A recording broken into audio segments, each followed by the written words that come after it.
Hey folks, it's a Gallifreyan Gunner here. Just doing a short video to bring everybody up to speed on what's happening with the Bill C-21 that the Canadian government was trying to get passed. For those of you who are not familiar with Bill C-21, in short, it started life as a proposed law that was going to put a freeze on all buying, selling, transferring, inheriting, everything on handguns. But it also had other things in it, like talking about magazine sizes. They wanted to restrict all long gun magazine sizes to 5 rounds, which, as you can imagine, if you own a Lee Enfield or a lever action with a tube magazine that'll hold more than 5 rounds, that sort of thing was going to be a big problem. But also things like, for example, it was going to ban airsoft guns and air guns, pellets and BB guns, that could, well, it said that bore a resemblance to an actual firearm. So, for example, my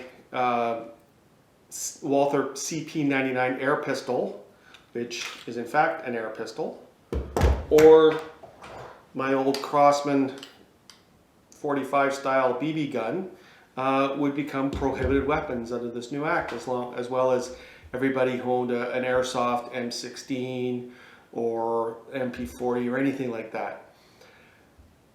The law was going along and had passed second reading in the House, which means it was really well on its way to becoming being passed.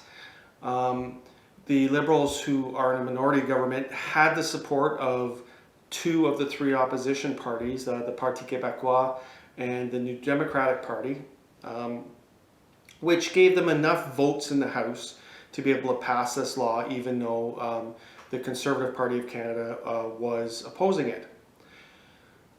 At the last minute, and I mean at the very last minute, basically the committee stage where they discussed it, researched it, that sort of thing was starting to wind down. The government decided to drop 2 really big amendments on to the proposed legislation that would effectively put the 2020 Order of Council into law. Now, the Order of Council right now it's being treated as a law.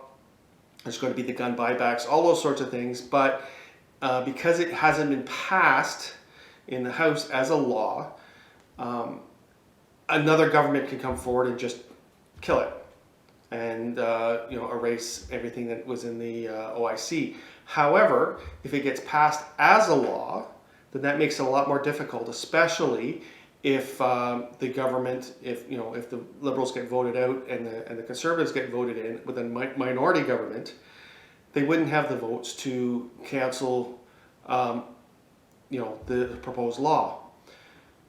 On top of that, they put in what was essentially a very broad definition of what constitutes an assault rifle. And they keep going on about assault-style rifles and AR-15 style rifles that they want to get off our streets. And in that definition was basically a semi-automatic center-fire rifle. It started picking up a lot of other things that were definitely not assault rifles. Basically, any center-fire semi-automatic rifle, no matter what the stock looked like, no matter how long it had been around, all those sorts of things were going to be banned outright.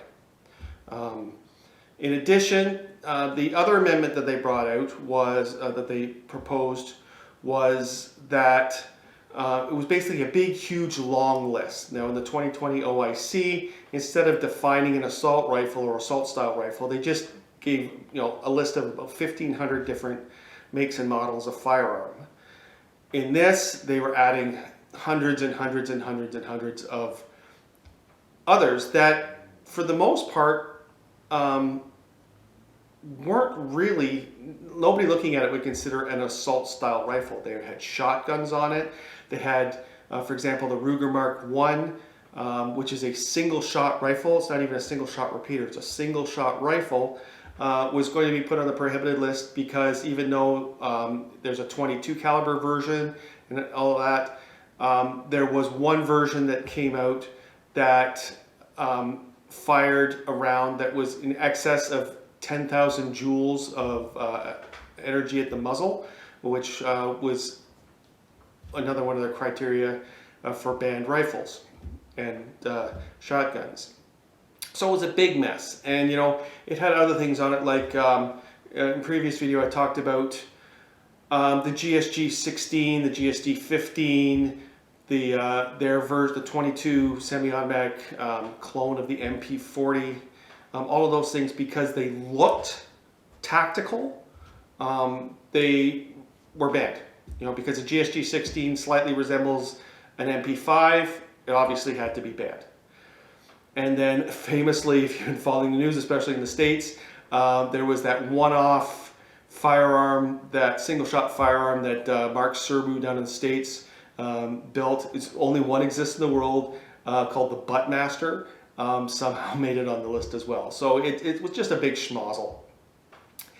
And to the Public Safety Committee, who was kind of looking after kind of researching and discussing all this proposed law, they, to their credit, we'll say the non-liberals on the committee really questioned why this was being introduced at such a late date and whether this actually was allowed under parliamentary procedure.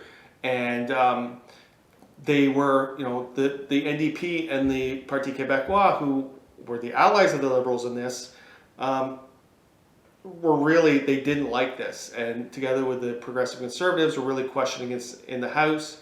In the meantime, hunters finally started to enter the fray on this. I'm going to be blunt here. The hunting community stayed pretty much silent in the wake of the OIC.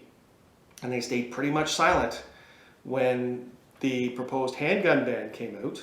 But now all of a sudden, guns that they would be using for hunting, the Lee Enfield rifle, for example, can hold more than 10 rounds, so that could be banned.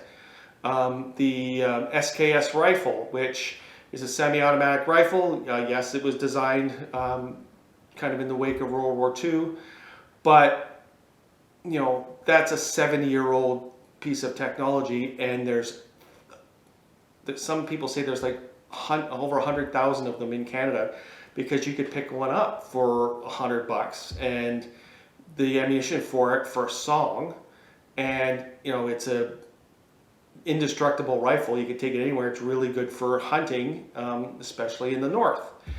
And so hunters started to get on board. Farmers started to get on board with this, and First Nations came out saying, "Hey, this is our threat to our treaty rights as protected in the Constitution for hunting. You know, this could threaten our ability to hunt according to the treaty rights." So all of this, and you know, even the press, you know, like the CBC and all of the, well, shall we say, media outlets who are more liberal friendly, or at least neutral, really started asking some hard questions to like the public safety minister and the prime minister in regards to this. So in a stunning act of really grabbing a defeat from the jaws of victory, where they could have passed this gun control bill quite easily in the House, they've actually had to withdraw those amendments. So those two amendments have been withdrawn, just leaving the other ones concerning the handguns, the airsoft, that sort of thing. So that fight isn't over, but this big, huge gun control addition to this act that really wasn't built, it wasn't centered on long guns, that's been withdrawn. And everybody can breathe a temporary sigh of relief over that. Now I say temporary because, let's face it, so C-21 that existed prior to these amendments still exists. So there's still all those things that could happen. And, the handguns is one thing, but this section on there about restricting long gun magazines to 5 rounds is going to be nearly impossible for someone to, obey, because things like, if you have a rifle that will take an AR-15 magazine, up to this point we could have, put rivets into the magazine to restrict it to 5. That's fine. Well, under this it says it must be permanent, so it can never be changed back to more than 5 rounds. Lee Enfields, as I said, they're 10-round magazines. How do you even change them to being 5-round magazines? Winchester lever actions, ones that can hold more than 5 rounds in a tube magazine. How do you even modify the rifle to do that? And I'm thinking, especially because it just said long gun, not even center fire. Now we're looking at 22s.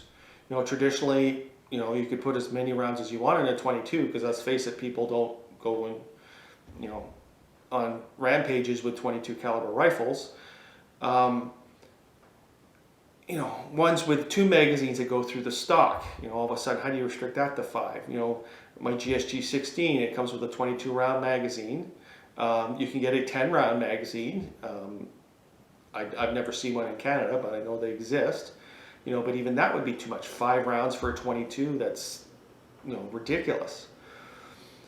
So there's a lot more work to do on this Bill C-21. So that's one thing that we need to roll up our sleeves and do. The other thing that we need to look at is this proposed amendment. The Liberals aren't going to let this one go. Okay? So the government, they're either going to, put together a new bill covering this, a separate bill, their assault weapons ban, or conceivably they can just amend the current OIC and add all of those rifles and add definition to the OIC, and then we're stuck.